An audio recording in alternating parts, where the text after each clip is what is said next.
संवेदनशील माणसं दुसऱ्याच्या दुःखाचा विचार करत असतात.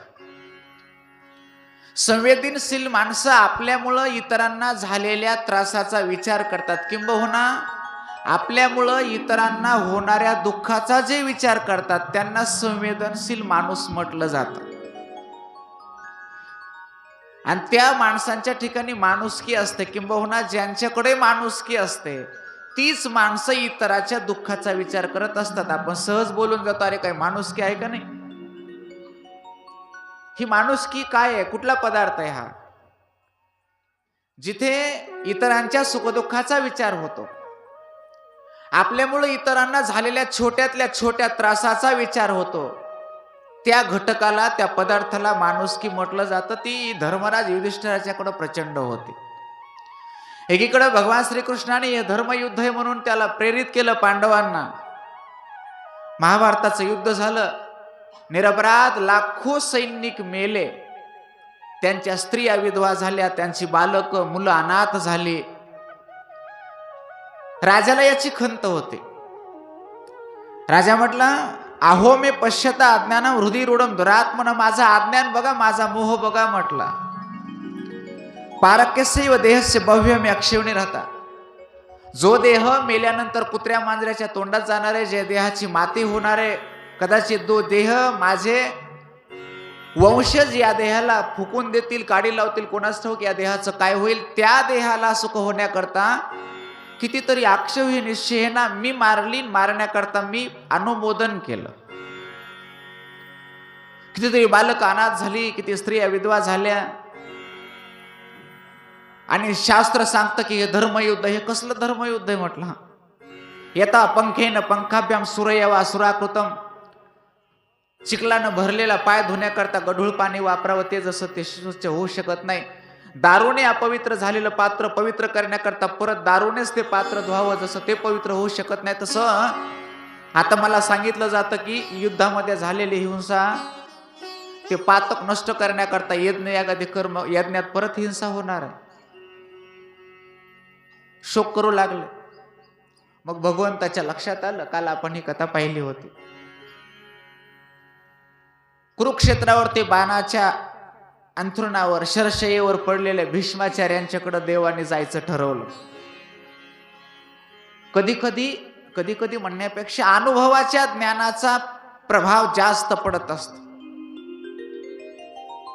वय कमी आहे, ज्ञान भरपूर आहे, त्या ज्ञानाचा प्रभाव तेवढा नाही पडत जेवढा अनुभवाने आलेल्या ज्ञानाचा प्रभाव पडतो. आले कुरुक्षेत्रावरती आले. पांडवांनी, कुंतीने, द्रौपदीने, उत्तरेने भीष्माचार्यांचं अभिवादन केलं, त्यांना नमस्कार केला. शरशय्येवर पडलेल्या भीष्माचार्याने जेव्हा पांडवांच्याकडे दृष्टिपात केला, सगळा इतिहास भीष्माचार्यांना आठवला. अंतःकरणामध्ये एक विलक्षण शोक, दुःख झालं आणि मग बोलायला लागले. अहो मे कष्टमहन्यायम यद्यूयम धर्मनंदनाः जीवितुम नारहत क्लिष्टम विप्रधर्माच्युताश्रयाः. खेदाची गोष्ट आहे म्हटलं, तुम्ही पांडव गो विप्र साधू देव यांच्या आश्रयाला राहणारे असताना सुद्धा जीवितुम नारथम क्लिष्टम, तुमच्या वाट्याला जे दुःख आले ते यायला नव्हतं पाहिजे म्हटलं. ज्याचा रक्षण करता भगवान श्रीकृष्ण आहे, आयुष्यभर ज्यांनी धर्माचं पालन केलं, कधीच त्यांच्याकडून अधर्म झाला नाही, अशा पांडवांच्या वाट्याला दुःख येतं, वनवास येतो,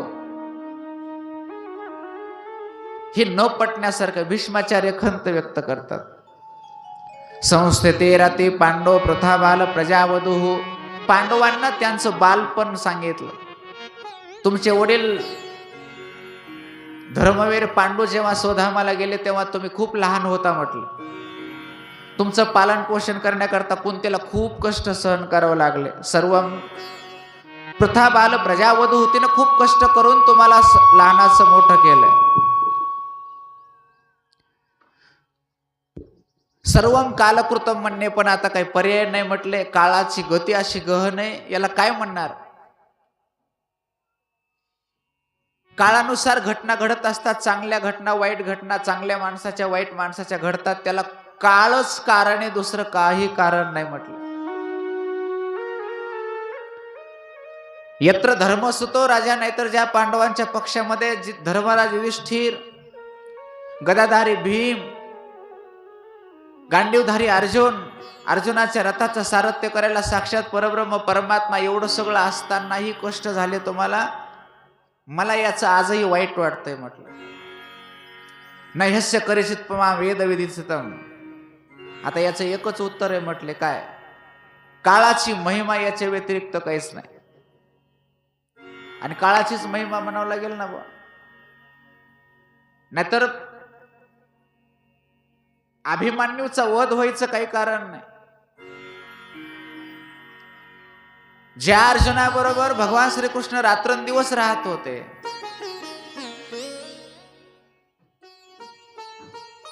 त्याच अर्जुनाचा मुलगा अभिमन्यू त्या चक्रविवाहामध्ये 5-6 जणांनी गाठून मारला, त्याचा प्राण घेतला.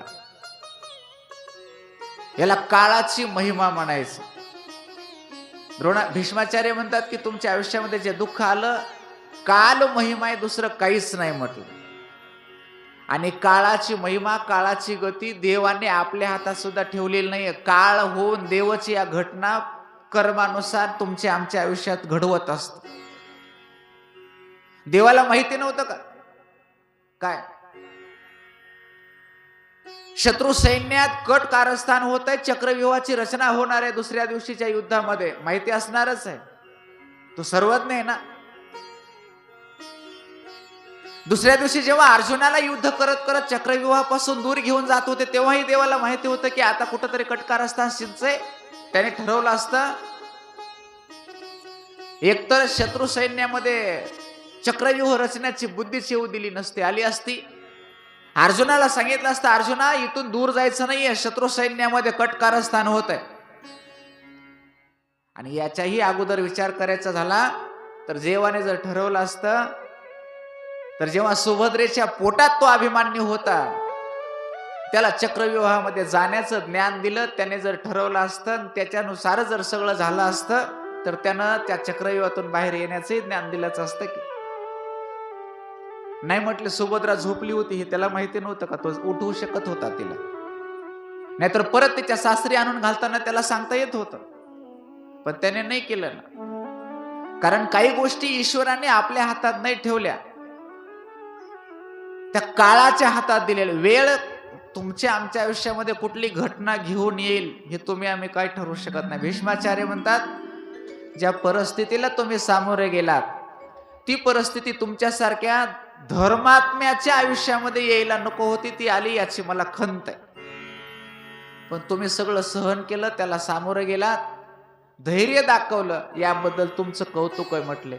ते सगळा काळाचा प्रभाव होता, विसरून जा म्हटलं. याला दुसरं काही उत्तर असू शकत नाही.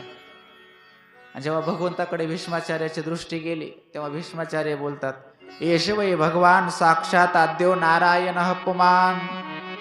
हा साक्षात परब्रह्म परमात्मा आहे. मोहयन मायया लोकम गूढश्चरति वृष्णेशो. तुम्हाला आम्हाला सगळ्यांना मोहित करून, मायेनं मोहित करून हा यादवांच्या वंशामध्ये सामान्य माणसासारखा राहतो. अर्जुना, युधिष्ठिरा हा सामान्य नाहीये. कसा आहे तो? अस्यानुभावम भगवान वेदगुह्य तमाम शिवः.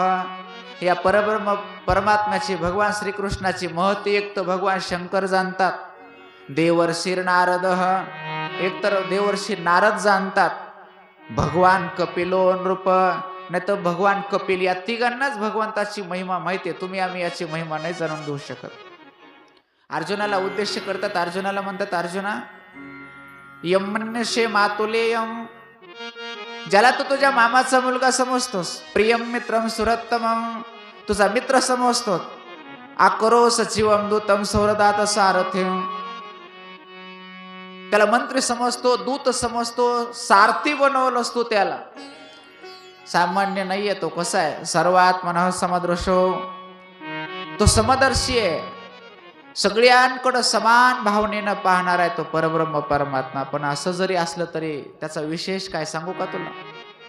भीष्माचार्य अर्जुनाला पांडवांना निमित्त करून म्हणतात, तथाप्येकांत भक्तेषु पश्य भूतानुकंपिताम. यद्यपि भगवंताची उक्ती आहे, समोहम सर्वभूतेषु न मे द्वेषेस्ते न प्रियः. माझ्याकरता सगळेच सारखे आहेत. असं असलं तरी भगवंत आपल्या भक्तावर कृपा करण्याकरता पक्षपात करताना सुद्धा आढळून येतो. भीष्माचार्य म्हणतात, बघ ना, आज मला दर्शन देण्याकरता साक्षात भगवंत या ठिकाणी आले. माझी त्यांना आठवण झाली. यन्मेयाश्चुस त्यजतः. देवाला माहिती होतं काय, माझे प्राण आता निघून जाणार आहेत. शेवटच्या क्षणाला भगवंत मला दर्शन देण्याकरता या आले. कशा करता? भक्त्यावेश्य मनोयस्मिन. आणि ज्या परब्रह्म परमात्म्याच्या चरणावरती जीवात्मा आपलं मन स्थिर करतो, ज्या परब्रह्म परमात्म्याचं नाम जीवात्मा आपल्या वाणीने घेतो, त्यजन कलेवरम योगी.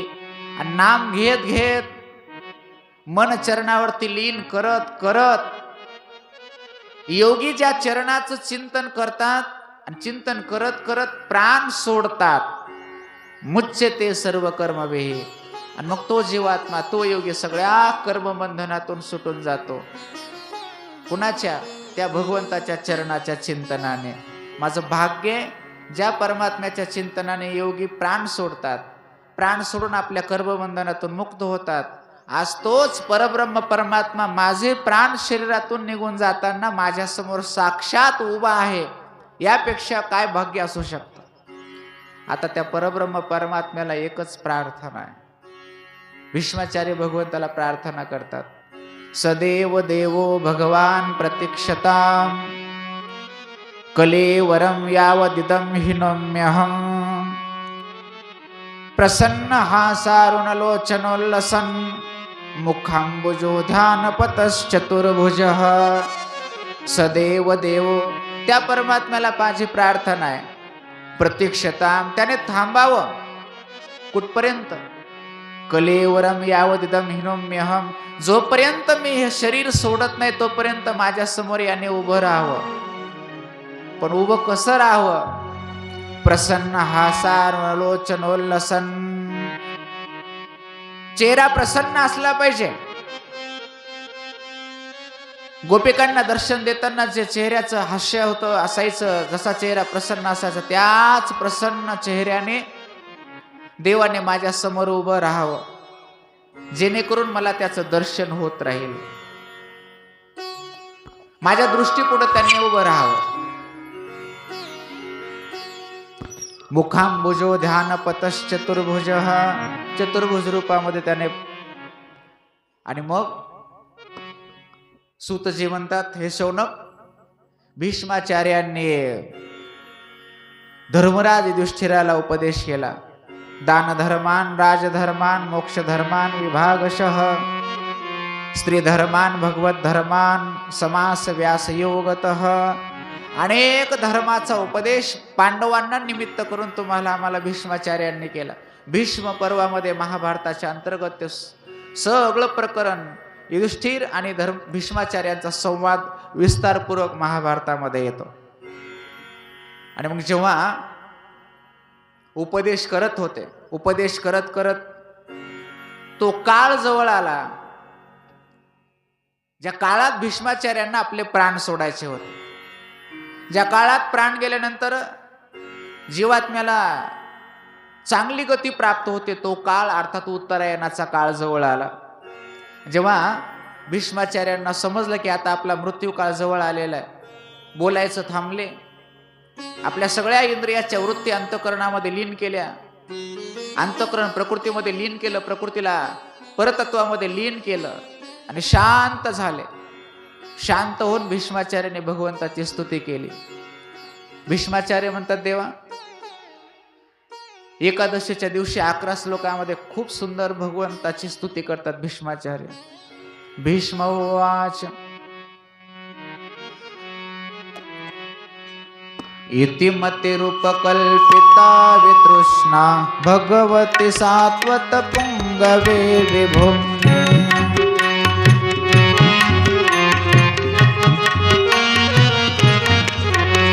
स्वसुखमुपगते क्वचिद् विहर्तुं प्रकृतिमुपेयुषि यद्भवः प्रवाहः.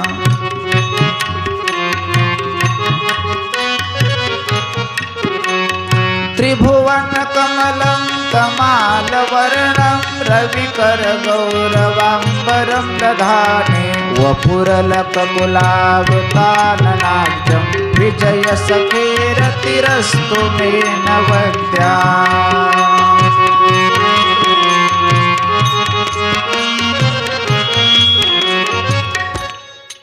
इतिमतिरूपकल्पिता वितृष्णा।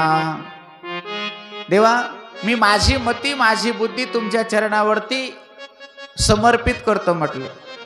कुठल्या भगवंताच्या? स्वसुखमुपगते क्वचिद विहरतुम.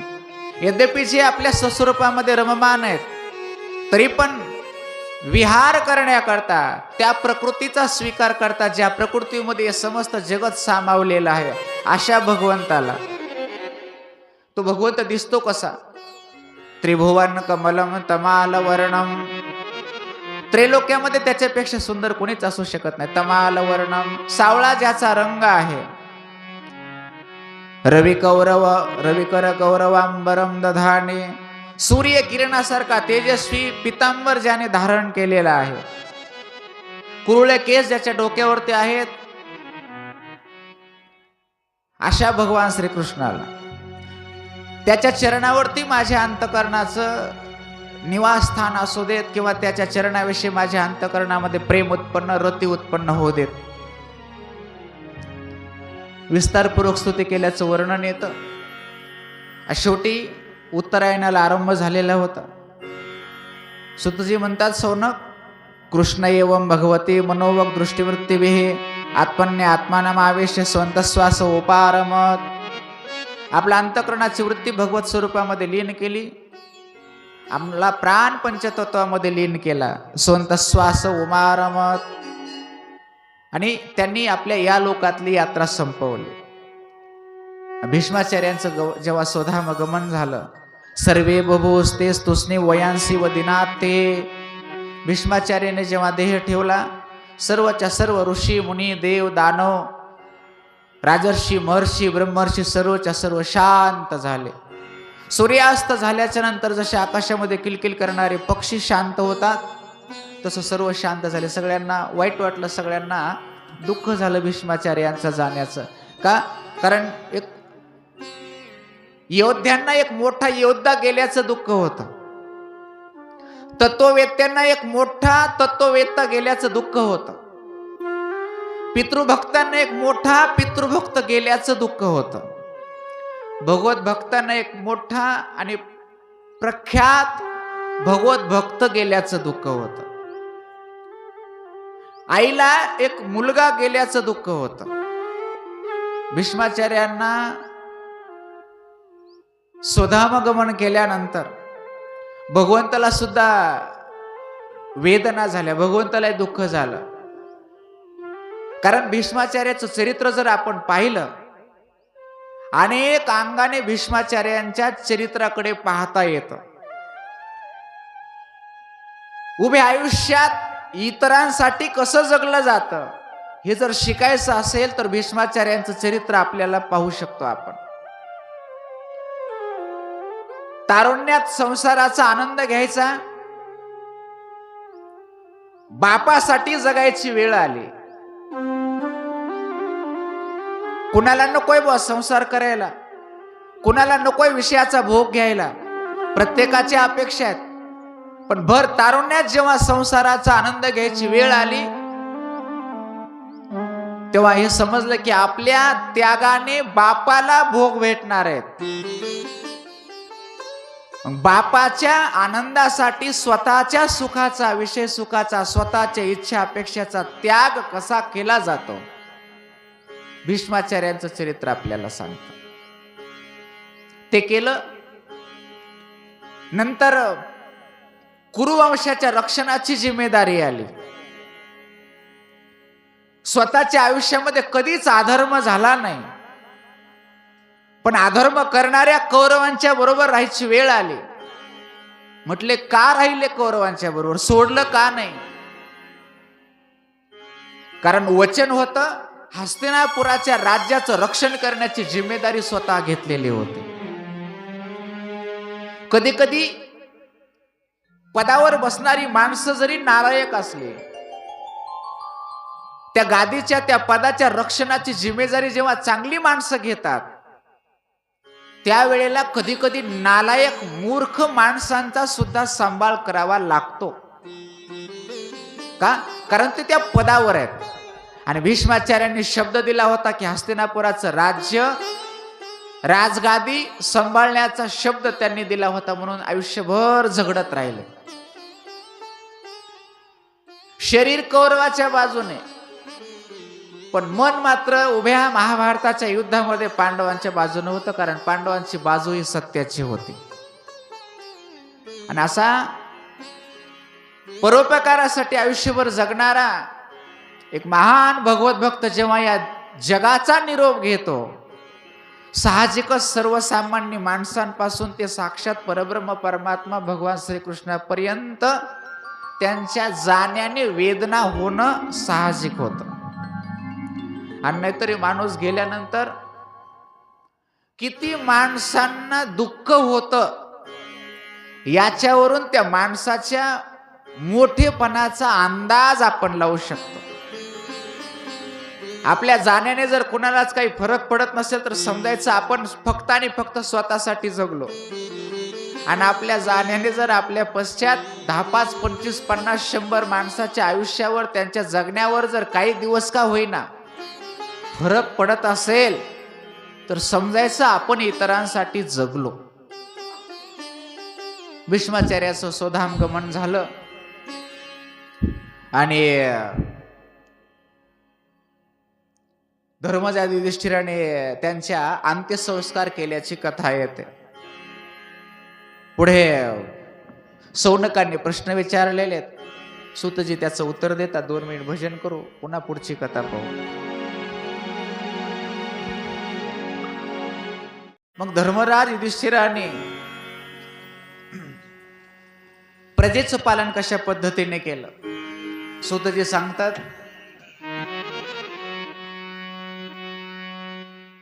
प्रजापालक राजा जर धार्मिक असेल तर प्रजा धार्मिक होते. आणि जिथे धर्माचं साम्राज्य असतं तिथं ऋतुचक्र व्यवस्थित चालतं. पुढे याच धर्मराज युधिष्ठिराच्या राज्यामध्ये ऋतुचक्र बिघडल्याची कथा येते. सूतजी म्हणतात, जेव्हा धर्मराज युधिष्ठिर राज्यावरती बसले तेव्हा प्रजा धर्माचं पालन करत होती. त्याचा परिणाम कामम वर्ष पर्जन्य सर्व काम दोघांमही, वेळेवर पाऊस पडत होता. पृथ्वी सर्व अन्नधान्य सहज लीलया देत होते. सिचिचुष्म प्रजा गावह, गाई दूध व्यवस्थित देत होत्या. कुणीच व्यक्ती रोगी नव्हती, सर्व प्रजा निरोगी होती. सगळीकडे आनंदाचं वातावरण. का? धर्माचं साम्राज्य होतं. वर्णन येतो धर्मस्ततो जयः. आपण जेवढ्या अधिक प्रमाणात धर्माचं आचरण करू तेवढ्याच अधिक प्रमाणामध्ये जीवनामध्ये सुख शांती समाधान लाभत असतं. आणि धर्माचा ऱ्हास झाल्यानंतर मग सुख शांती समाधान नाही प्राप्त होत. म्हणून तर असं वर्णन येतं, कर्तव्य धर्मसंग्रह.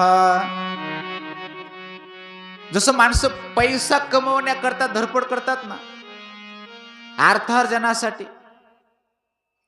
रात्रंदिवस झगडतो बागडतो आपण. मग जसं अर्थार्जनाला जीवनात महत्व आहे तसंच धर्मार्जनाला सुद्धा महत्व दे, असं शास्त्र वचन आहे. आणि धर्म करण्याकरता विलंब करण्याची परवानगी नाहीये. का? आणि त्याने शरीराने विभवो नैव शाश्वतम नित्यम सन्निहितो मृत्यु कर्तव्यो धर्म संग्रह. ज्या शरीराने धर्म करायचा त्याचा काही भरवसा नाहीये. आणि त्याने शरीराने स्वर्गापवर्गयोर द्वार म्हणून ज्या शरीराचं वर्णन केलं, मानवी शरीराचं वर्णन केलं, त्याचा काही भरोसा थोडीच आहे. शास्त्राने स्टॅम्प मारला, जिजीवेश शतकोंश महा, 100 वर्ष जगण्याची इच्छा करा. पण सामान्य 100 एखादा 100 वर्ष जगतो, 1,00,000 सगळ्यांनाच नाही येते. मग ते शरीर अनित्य असेल तर त्या शरीराने धर्म करण्याकरता विलंब करून चालणार नाही. विभवो नैव शाश्वतम. आज आपल्याकडे जी संपत्ती आहे त्या संपत्तीच्या सामर्थ्यावर धर्म करायचा आहे. ती संपत्ती तरी काही स्थायी थोडीच आहे. आज मी धर्म करू शकतो, दान करू शकतो, तीर्थयात्रा करू शकतो, सप्ताहात अन्नदान करू शकतो, पट्टी देऊ शकतो, गरिबांना मदत करू शकतो. मग हे सामर्थ्य जर आज असेल तर ते उद्या राहील याची शाश्वती नाही. नाही मग बघू पुढच्या वर्षी, नाही. विभो नैव शाश्वतम. आज माझ्या खिशात 10 रुपये उद्या राहतील का नाही याची शाश्वती नाही. नित्यम सन्निहितो मृत्यू हो. रोज आपल्या बरोबर, आपल्या जवळ आपला मृत्यू उभा आहे. म्हणून काय करा, कर्तव्यो धर्म संग्रह. धर्माचा संग्रह करत राहा म्हटले. का? कारण धर्मानेच जीवनामध्ये सुख शांती समाधान येणार आहे. राजाही धार्मिक होता आणि प्रजाही धार्मिक होती. त्याचा परिणाम असा झाला, धर्मराज युधिष्ठिराच्या राज्यामध्ये ऋतुचक्र व्यवस्थित चालत होतं, वेळेवर पाऊस पडत होता, पृथ्वी सगळं अन्नधान्य लीलया देत होते, गायी दूध व्यवस्थित देत होत्या, कुणालाच रोग राई काहीच नव्हतं, कुणाकडं अपमृत्यू येत नव्हता, कुणाच्या वाटेला दारिद्र्य नव्हतं, काहीच नव्हतं. याचं उपादान कारण जर काही असेल तर धर्माचं आचरण. आणि या धर्मातून आलेलं जे काही असेल का, मग ते कमी जरी असलं तरी सुख देत असतं. यद अल्पम तद बहुशास्त्र सांगतं. आकृत्वा परसंतात्पम आगत्वा खल मंदिरम. दुसऱ्याला त्रास न देता, मूर्खांच्या दारात न जाता, शास्त्राच्या मर्यादा उल्लंघन न करता, यद अल्पम तद बहु. मग ते थोडं असलं तरीही पुरेसं झालं. काल परवा त्या 6व्या वेदात एक वाक्य वाचलं गुरुजी. म्हटलं आता हा 6वा वेद कुठून आला? 5वा वेद माहित होता तुकोबराची गाथा नाना. 6वा वेद आला. आता हे सोशल मीडिया 6वा वेद म्हणायचं ह्याला. ते काय इंस्टाग्राम, फेसबुक, व्हॉट्सअप वगैरे वगैरे हे सगळं हा एक नवीन वेद झाला. त्याच्यात एक वाक्य होतं, कुणी लिहिलं, लय डोके, एवढं सुंदर सुंदर लिखाण असतं त्याच्यामध्ये, चांगले आहे आणि वाईट आहे. ते म्हणे आपल्याकडे काय आलंय ते किती आहे, त्यापेक्षा जे आलंय का त्याच्यात इतरांचा तळतळाट आलाय का हे अगोदर बघितलं पाहिजे. आपल्याकडे जे आलंय त्याच्यात जर इतरांचा तळतळाट आला असेल तर ती संपत्ती अधर्माने आलेली आहे, आणि अधर्माने आलेली संपत्ती सुख देऊ शकत नाही, मग ती किती ढिगाणे असली तरी.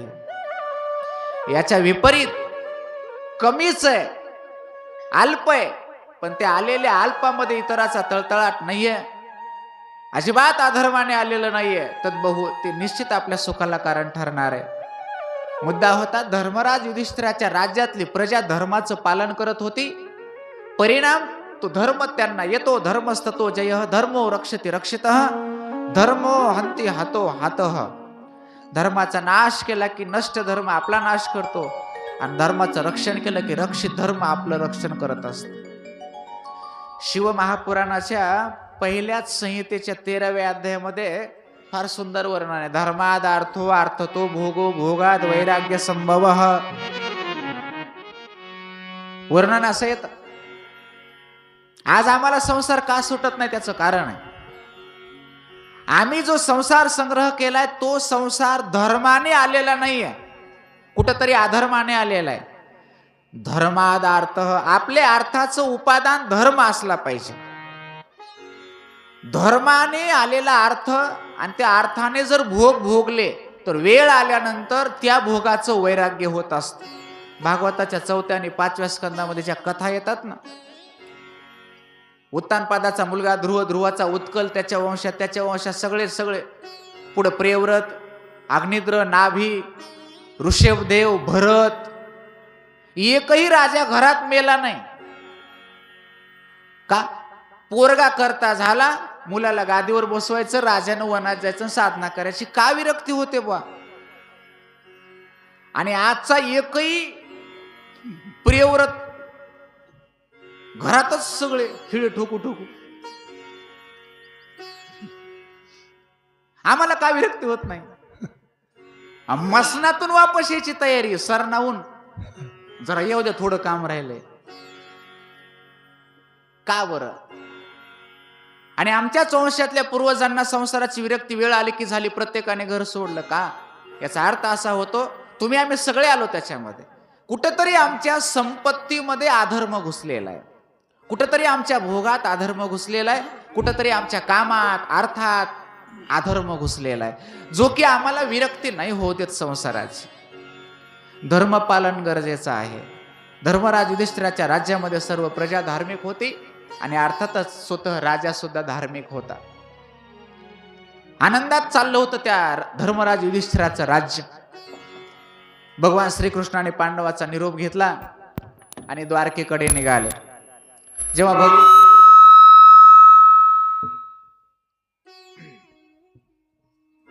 जेव्हा भगवंत द्वारकेला जाणार हे त्या हस्तिनापुरातल्या लोकांना समजलं.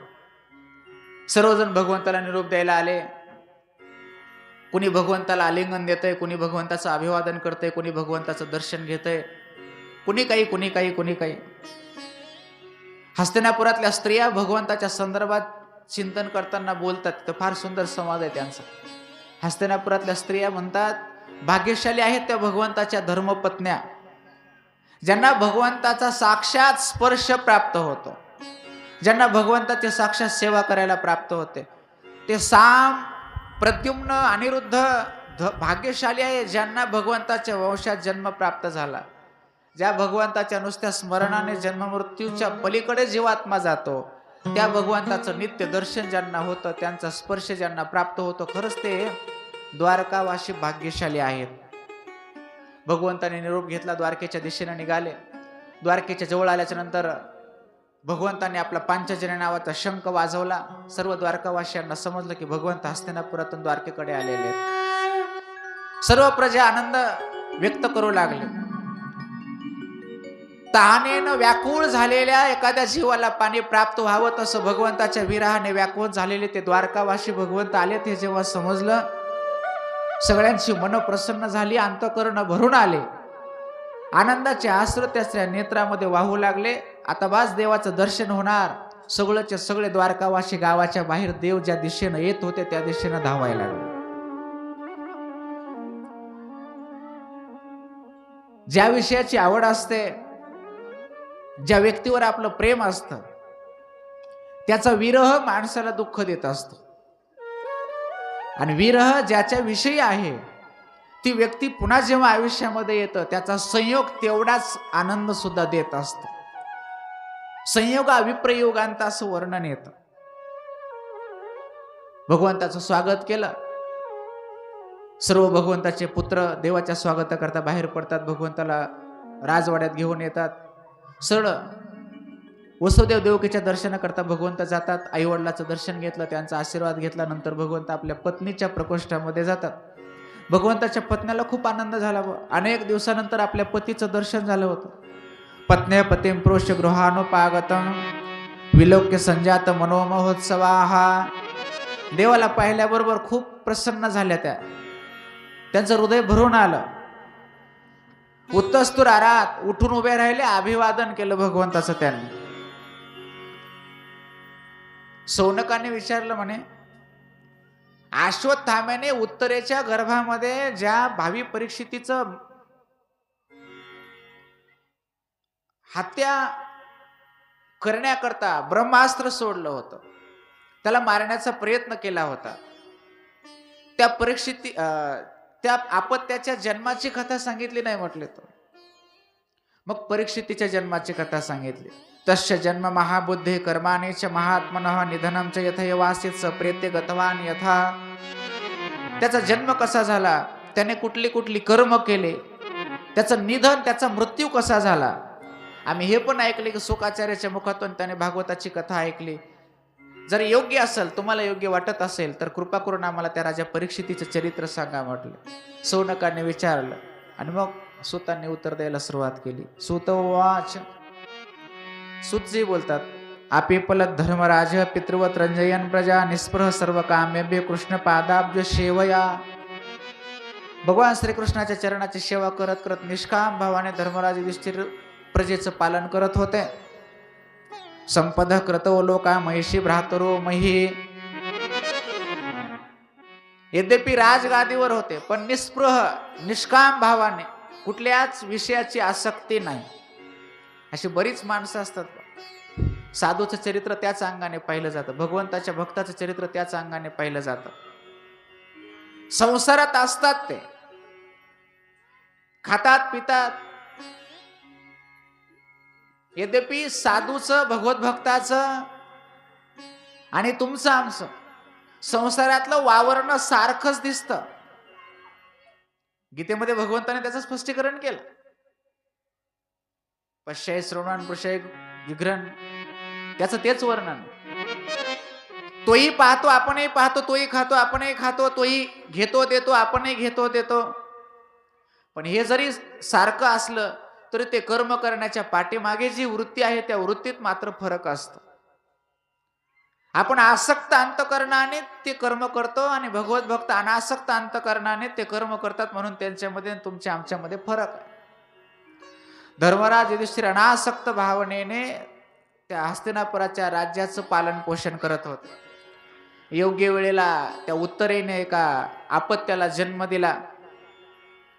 ज्या अपत्याचं रक्षण गर्भात भगवान श्रीकृष्णाने केलं होतं. गर्भात त्याला भगवंताचं दर्शन झालं होतं. अंगुष्ठ मात्र पुरुष म्हणून ज्या श्रुतीने भगवंताचं, त्या परब्रह्म परमात्म्याचं वर्णन केलं, तेवढ्याच परिमाणात परीक्षितीला गर्भात देवाचं दर्शन झालं. अंगुठ्या एवढाच एक पुरुष हातात गदा घेऊन त्या ब्रह्मास्त्राच्या तेजाला शांत करताना त्या परीक्षितीला दिसला होता. आपल्या गर्भाच्या बाजूने पूर्ण ती गदा फिरवताना गर्भात दर्शन झालं होतं. एवढा भाग्यशाली होता तो. येश यस्मिन् प्रजातंतो पूर्णाम पौरवर्षभः. अपत्य जन्माला आलं. युधिष्ठिर म्हटलं चला आपल्या वंशाला वंशच प्राप्त झाला. भगवंताने त्याचं रक्षण केले म्हणून विष्णू रात नाव ठेवलं. आणि मग युधिष्ठिराने ब्राह्मणाला विचारलं, बा हा आमचा वंशच पूर्वजांसारखं प्रजाचं पालन करणार का नाही, हा धार्मिक असेल का कसा असेल, कृपा करून याचं भविष्य सांगा. ब्राह्मणा हा वचो, परीक्षितीचं भविष्य सांगितलं.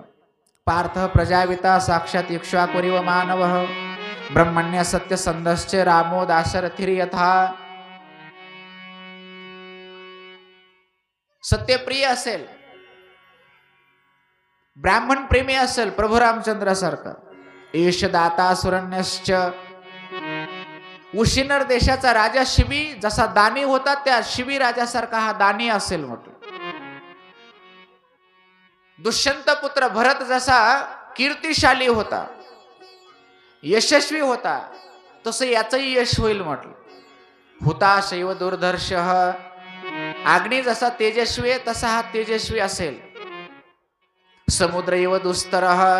समुद्र जसा गहन गंभीर दुस्तर आहे तसा हा सुद्धा दुस्तर असेल. सिंहासारखा पराक्रमी असेल. आई वडील जसे सहिष्णू असतात, क्षमाशील असतात, तसा हा प्रजेचे अपराध क्षमा करणारा असेल. रंतदेवासारखा उदार असेल. अनेक पद्धतीने त्याचं भविष्य सांगितलं. पण पुढे सांगितलं, निग्रहिता कलेरेश भो धर्मश कारणात.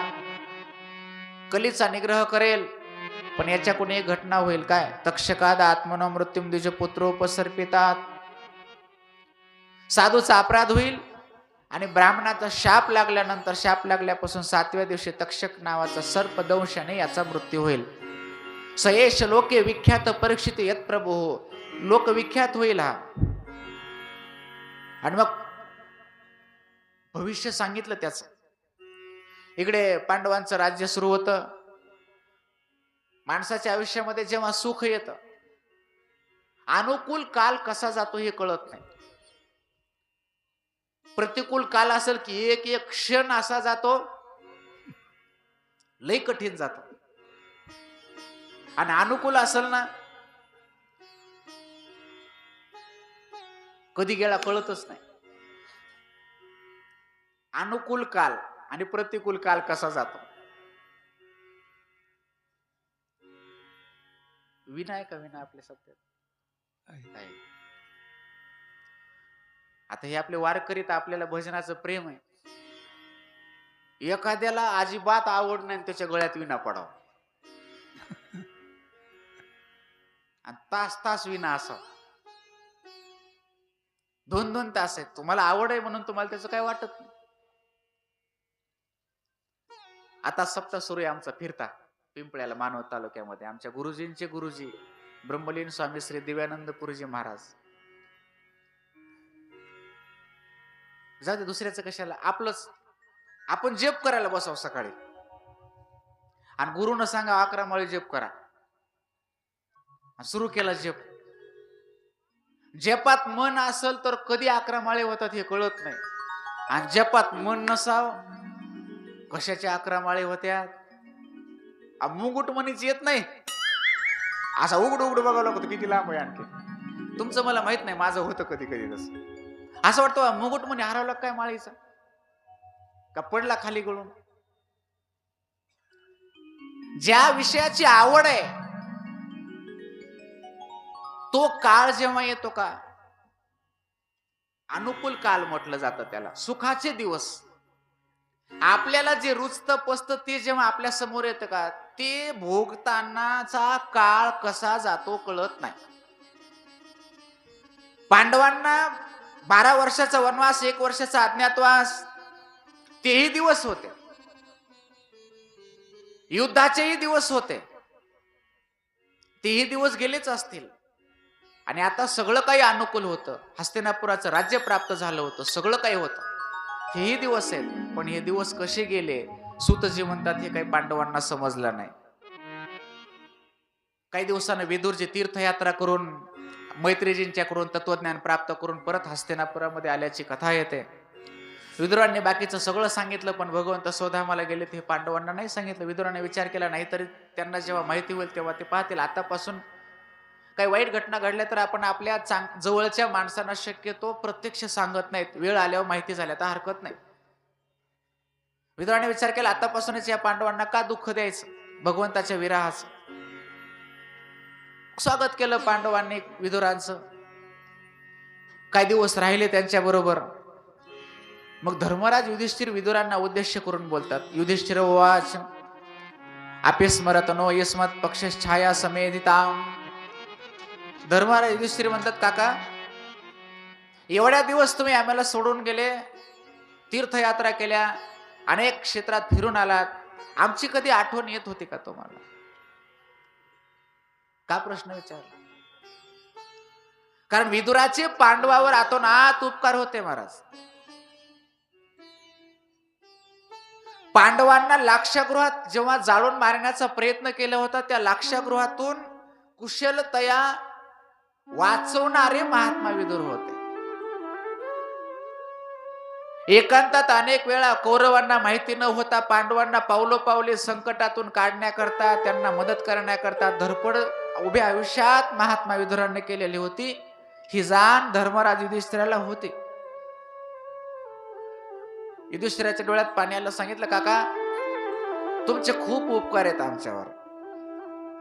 आमची आई, आम्ही जेव्हा संकटात होतो, आम्ही लहानपणापासून तुम्हाला पाहतो, पावलोपावली तुम्ही आम्हाला मदत केली, सहकार्य केलं.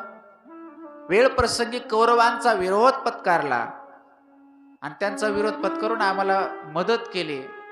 एवढ्या दिवसानंतर तुमची आमची भेट झाली, कधीतरी आमची तुम्हाला आठवण येत होती का नाही म्हटलं. तुमच्यासारख्या साधूचा विरह खरं म्हणजे असह्य आहे.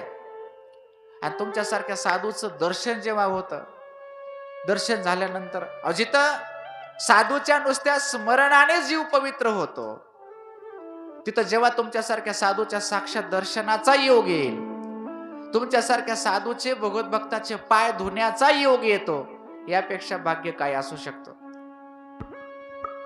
भाग्याचा उदय, भाग्याचा उदय, भाग्याचा उदय, भाग्याचा उदय,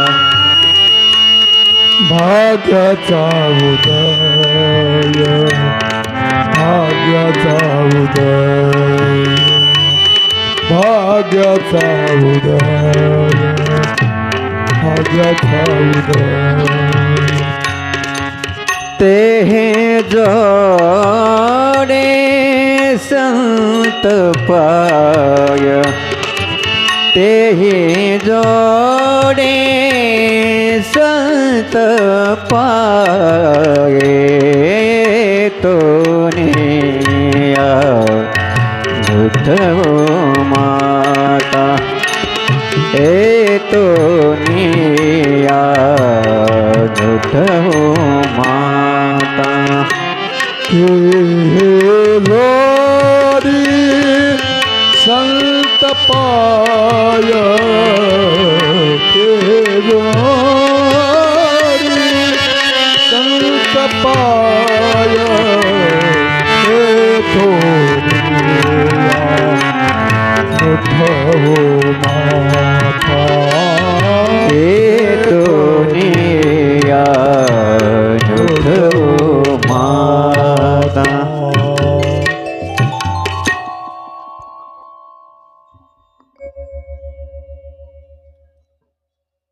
धर्मराज युधिष्ठिर महात्मा विदुराची स्तुती करतात. भवद्विदा भागवता तीर्थभूता स्वयं विभोः तीर्थी कुर्वन्ति तीर्थानि स्वांतस्तेन गदाभृता. तीर्थाला सुद्धा तीर्थत्व देणारे तुमच्यासारखे साधू आहेत म्हटले. अनेक दिवस महात्मा विदुर पांडवांच्या बरोबर हस्तिनापुरामध्ये राहतात आणि एके दिवशी पाहिलं महात्मा विदुराने आपल्या भावाचं अर्थात धृतराष्ट्राचं कल्याण करण्याच्या उद्देशाने विदुराने धृतराष्ट्राला उपदेश केला. राजन निर्गम्यताम शीघ्रम पश्येदम भयमागतम. महात्मा विदुरजी धृतराष्ट्राला उपदेश करतात. निर्गम्यताम शीघ्रम, आता तरी निघ म्हटले या संसारातून बाहेर. पश्येदम भयमागतम, मृत्यूचं भय तुझ्या समोर उभं आहे म्हटले. आणि त्या मृत्यूची विशेषता आहे प्रतिक्रिया न यस्य कुतश्चित करिचित प्रभो. तो कोणाचीच वाट पाहत नाही, कशानेच थांबत नाही. काळ फक्त एकाच गोष्टीची वाट पाहतो. कशाची? काळ काळाची वाट पाहतो. फक्त काळाची वाट पाहतो म्हणजे मृत्यू काळाची वाट पाहतो, बाकी कशाचीच वाट पाहत नाही. मग कशासाठीच प्रतीक्षा करत नाही तो. सएव साक्ष भगवान काल सर्वेशाम न समागत. आणि तो साक्षात परब्रह्म परमात्माच काळ आहे आणि तो सगळ्यांच्या मरण काळाची वाट पाहतो. तुझा काळ जवळ आलाय राजन. कसा जवळ आलाय? तुझे इष्टमित्र आज या जगामध्ये राहिलेले नाही आहेत. तुझ्या इष्टमित्रांनी हे जग सोडले, केव्हाच गेलेत ते. अरे जन सध्या युजित किंवा त्यांनी धनादेवी. जर तुझी माणसं तुला सोडून गेली असतील तर तुझं धन तुझ्या बरोबर काय राहील म्हटलं. पितृभातृ सुरत पुत्र हाता असते विगतम वयः. तुझे इष्ट मित्र पुत्र हाताहा युद्धात मेले, काही प्रकृतीच्या मरणाने मेले. कदाचित तुला असं वाटत असेल की आता मला मरण येणार नाही. विगतम वयः, तुझंही वय गेलेले जवळपास संपुष्टात आलेले. बरं शरीर काही धडधाकट आहे का? आत्माच जरयाग्रस्त. आत्मा नाम शरीर गलित गात्र झालेलं आहे तुझं शरीर. बरं राहायला तरी स्वतःच घर आहे का राजा, जिथं आसक्ती करून राहण्यासारखं आहे? परगेहम उपासते. दुसऱ्याच्या घरी राहतो म्हटलं, पांडवांच्या घरी. अहो महियशी जंतुर जीविताशा यया भवान. आश्चर्य म्हटले, जीवाला जगण्याची जिजीविषा याच्यापेक्षा आणखी मोठी काय असू शकते? शरीर गलित गात्र झालेले, देह संबंधी सगळे मृत्युमुखी पडलेले आहेत. दुसऱ्याच्या घरी राहतोय तरीही जगण्याची वेळ येते, म्हटलं जगण्याची इच्छा होते. हे सगळ्यात मोठं आश्चर्य. राजा तुला लाज वाटत नाही का? कशाची? भीमापवर्जितम पिंड मादत्ते गृहपालवत. अरे भीमाने टाकलेल्या तुकड्यावर जगतो म्हटलं. एखाद्या मालकाने टाकलेल्या तुकड्यावर एखाद्या कुत्र्याने त्याच्या दारात पडून जगावं, तसं तू जगतो पांडवाच्या दारात. आजही तुला संसाराची विरक्ती होत नाही? यापेक्षा आश्चर्य काय आठवू शकत? विशेष. आणि ज्या भीमाच्या तुकड्यावर तू जगतो, त्या भीमाला तू दिलेला व्यवहार जर तुला आठवत असेल तर तुला विरक्ती व्हायला वेळ लागणार नाही. पण कदाचित तुला ते आठवत नाहीये म्हणून की काय तुला विरक्ती होत नाही. ज्या पांडवांच्या राज्यात एवढा आनंदाने 3 टाइम खाऊन राहतो, तुला अजिबात पश्चाताप होत नाहीये. त्याच पांडवांना तुझ्या आयुष्यामध्ये तू काय काय त्रास दिलास हे जर तुला माहिती नसेल आणि याचा जर तुला विसर पडला असेल तर तुझ्या आठवणीसाठी म्हणून सांगतो राजा. काय केलं तुला माहित? अग्निर्निस्त्रस्तो दत्तश्च गरो दाराश्च दूषिताः ऋतम क्षेत्रम धनमेषाम.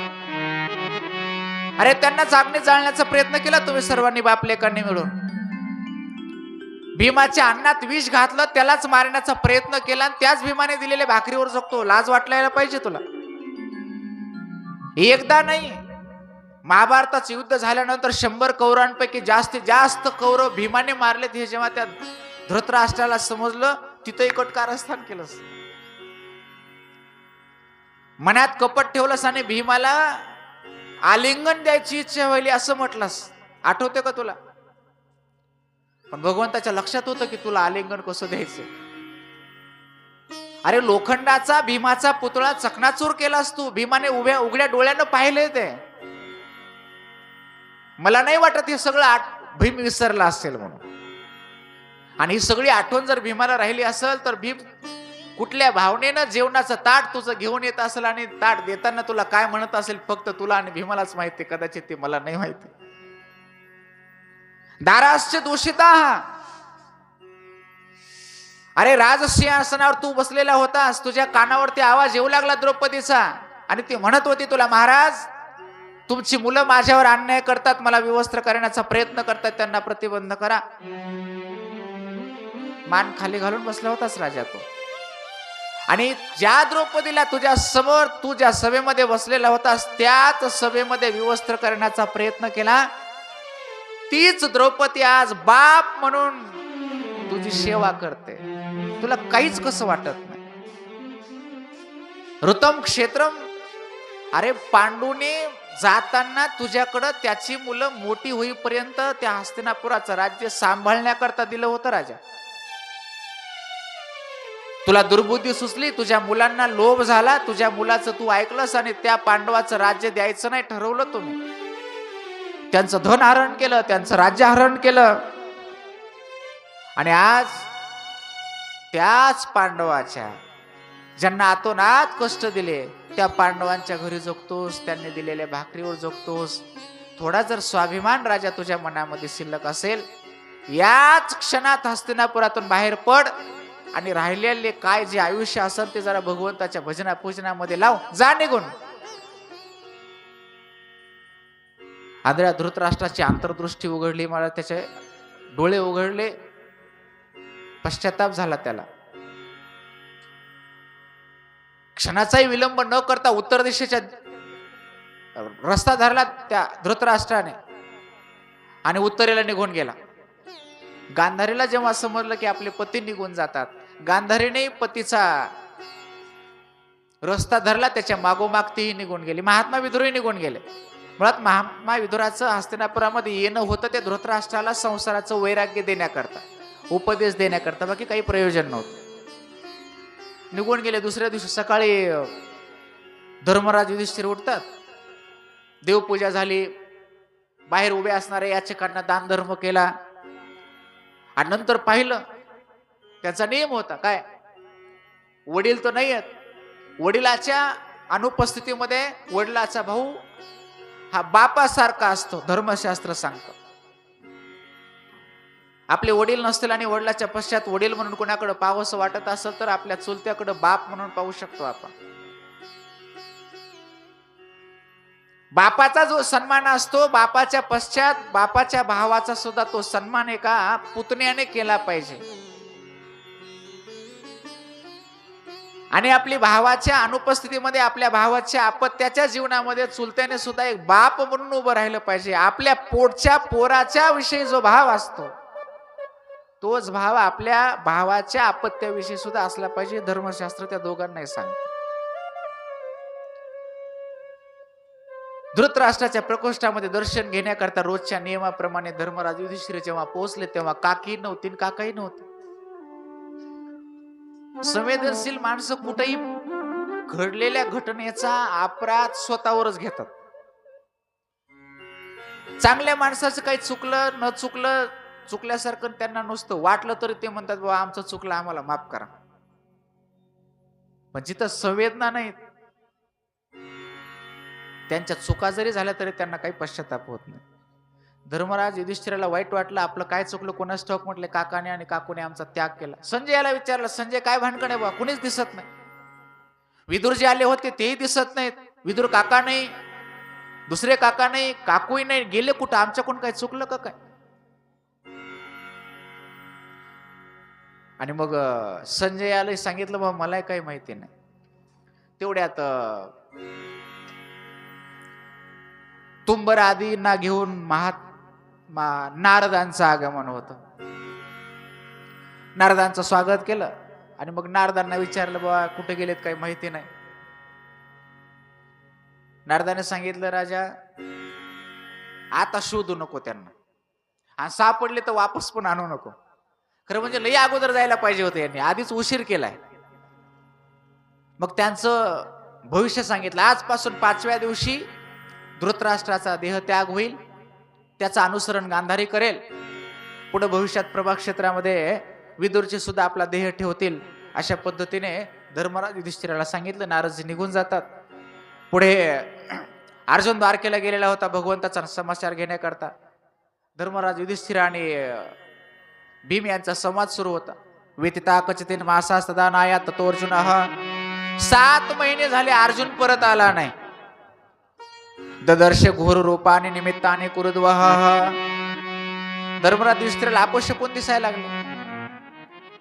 गायीसारखे शुभ पशु त्याच्या डाव्या बाजूने निघायला लागले आणि गाढवासारखे अशुभ पशु त्याच्या उजव्या बाजूने निघाले. हे अपशकुन सांगितलंय. आपल्या उजव्या बाजूने जर गाय निघून जात असेल डाव्या बाजूने तर ते अशुभ मानलं जातं, आणि गाय जर आपल्या उजव्या बाजूने निघून जात असेल तर ते शुभ मानलं जातं. ज्या निषिद्ध प्राण्याचा निषेध केलाय ते जर उजवीकडून जात असेल तर ते अशुभ मानलं जातं. भूकंप व्हायला लागले, आकाशात तारे तुटायला लागले, घाम यायला लागला, हृदय धडधड करायला लागलं धर्मराज युधिष्ठिराचं. कुत्रे भुंकायला लागले युधिष्ठिराकडे पाहून त्याच्या समोर उभं राहून. उलुकह घुबड स्वर करू लागलं. हे सगळे अपशकुन सांगितलेले आहेत. युधिष्ठिर म्हणतात काहीतरी अनर्थ झाल्यासारखा वाटतंय, कारण नारदांनी पूर्वसूचना दिली होती की भगवंत आता स्वधामाला जाणार आहे. अपशकुन होऊ लागले. कच्चित ते नामयम तात. तेवढ्यात अर्जुन द्वारकेहून आला. चेहरा पडलेला होता, डोळ्यात पाणी होतं. धर्मराज युधिष्ठिराने विचारलं भाऊ काय झालं. भ्रष्ट तेजा विभाष्य में. धर्मराज युधिष्ठिर म्हणतात तुझ्या चेहऱ्यावर तेज नाहीये, तेज गेल्यासारखं दिसते तुझं. अलब्ध मानव अवज्ञात किंवा आता चिरोषित. कोणी तुझा अपमान केलाय, तुझ्याकडून काय व्यभिचार झाला, एखाद्या शरणागताचं रक्षण करण्याकरता तर तू समर्थ झाला नाहीस. एखाद्या याचकाने तुझ्याकडे काही मागितलं आणि तू दिलं नाहीस म्हणून तुझं तेज गेलं की काय. एखाद्या ब्राह्मणावर संकट आलं, गायीवर संकट आलं, धर्मावर संकट आलं, त्या संकटाचं निवारण न करता तू तसाच पळून आलास की काय म्हणून तुझं तेज गेलं की काय. ताण भुकेनं व्याकुळ झालेल्या एखाद्या जीवाला तुझ्याकडून पाणी आणि अन्न द्यायला उशीर झाला म्हणून तुझं तेज गेलं की काय म्हटलं. जुगोपशितम कर्म किंचित कृतवान वा. एखादा शास्त्र निंदित कर्म तर तुझ्याकडून झालं नाही म्हणून तुझ्या चेहऱ्यावरचं तेज गेलं की काय. विचारू लागले. शून्योस्मी रहितो नित्य मन्यस्यते अन्यथा नरुक. तुझा चेहरा सांगतो काहीतरी अनिष्ट झालंय म्हटले. अर्जुना सांगत का नाहीस. अर्जुनाला सांगताच येईना. अर्जुनाचा कंठ सद्गतीत झाला. शोक का? कारण अर्जुनाला माहित होतं भगवंत या लोकात नाहीत, धर्मराज युधिष्ठिराला माहित नव्हतं. आधीच भगवंताचा विरह, त्यावर धर्मराज युधिष्ठिराच्या प्रश्नाच्या मागून प्रश्न, अर्जुन जास्त शोकाकुल झाला. वंचितो महाराज हरिनाथ बंधुरूपिना. सांगितलं दादा, देवाने आपल्याला फसवलं, आज मी भगवंतापासून वेगळा झालो, भगवंत मला सोडून गेले म्हटले. आज हे ना मी अप्रतम तेजवाने, जाताना ते एकटे गेले नाहीत, त्यांनी माझं तेज सुद्धा घेऊन गेले म्हटलं. ज्या तेजाच्या सामर्थ्यावर देव विस्मापनम, देवांना सुद्धा आश्चर्य करणारे पराक्रम माझ्याकडून झाले, आज भगवंत गेले, ते माझं तेज आज राहिलं नाही म्हटले. काल आपण या विषयाचं चिंतन केलं होतं. यस्य क्षण वियोगेन लोको ह्य प्रियदर्शन. अरे ज्या भगवंताचा एका क्षणाचा वियोग प्राण जाण्यासारखा क्लेशदायक ठरतो, तो भगवंत साक्षात या लोकाला जेव्हा सोडून जाईल तेव्हा किती वेदना होतील सांगितलं. प्राणे उक्थेन रहितो हेश मृतक प्रोच्यते यथा. प्राण निघून गेल्यानंतर जसं शरीराला मृतक म्हटलं जातं, तशी आज आपली अवस्था आहे म्हटले. आपला प्राण अर्थात भगवंत या लोकातून गेला. आणि मग देवाच्या सामर्थ्यावर काय काय पराक्रम केले होते अर्जुनाने, अर्जुन सांगायला लागला. सांगितलं दादा, द्रौपदाच्या राज्यामध्ये त्या मत्स्याच्या डोळ्याचा वेध करून द्रौपदीचं हरण मी केलं. अनेक राजे महाराजे होते त्या सभेमध्ये, पण त्या मत्स्याचा वेध करणारा मी नव्हतो, त्याच्या सामर्थ्याने मी केलं होतं. 28 दिवस युद्ध करून जरासंधाचा वध भीमाने केला असं आपण म्हणतो दादा, पण भीमाने केला नाही तो, कारण त्या भीमाबरोबर भगवान श्रीकृष्ण होता. 12 वर्षाचा वनवास असताना कौरवांनी छळ करण्याकरता 60,000 शिष्यांना घेऊन दुर्वासांना पाठवलं. आज आपण गातो की द्रौपदीच्या सामर्थ्याने जे 60,000 शिष्य आपोआप तृप्त झाले होते दादा, ते द्रौपदीचं सामर्थ्य नव्हतं. ती भगवंताची लीला होती, तो भगवंताचा चमत्कार होता, ज्याचा परिणाम असा झाला, भगवंताने एक पान खाल्लं आणि त्यांनी अशी लीला केली की ते आंघोळ करण्याकरता गेलेले 60,000 शिष्य आणि स्वतः दुर्वासा त्यांची भूक गेली. हा चमत्कार देवाचा होता, तुमचा आमचा नव्हता. सांगितलं दादा, मी काय काय संबंध ठेवले त्या भगवंताबरोबर. मी त्याला सारथी बनवलं, त्याला मित्र बनवलं, त्याला मेहुणा म्हणायचो, कधी सारथी म्हणायचो, कधी मंत्री म्हणायचो, कधी कधी उपहास करायचो. पण आई वडील जसं आपल्या अपत्याचं क्षमा करतात अपराध, तसं तो भगवंत नेहमी माझे अपराध क्षमा करायचा. आणि आज तो भगवंत आपल्यामध्ये नाहीये, तो आपल्याला सोडून गेलाय.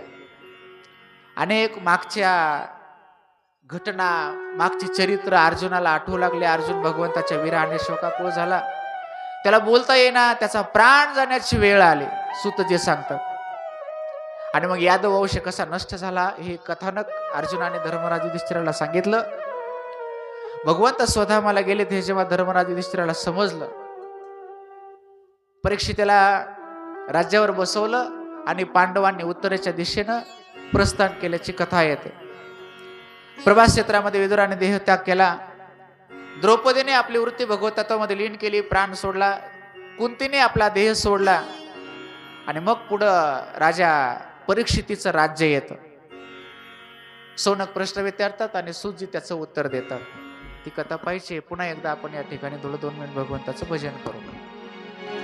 हरी शरणो हरी शरणो हरी शरणो हरी शरणो हरी शरणो हरी शरणो हरी शरणो हरी शरणो हरी शरणो हरी शरणो हरी शरणो हरी शरणो हरी शरणो हरी शरणो हरी शरणो हरी शरणो हरी शरणो बोला बोला बोला शरणो काळी हरी शरणो हरी शरणो हरी शरणो हरी शरणो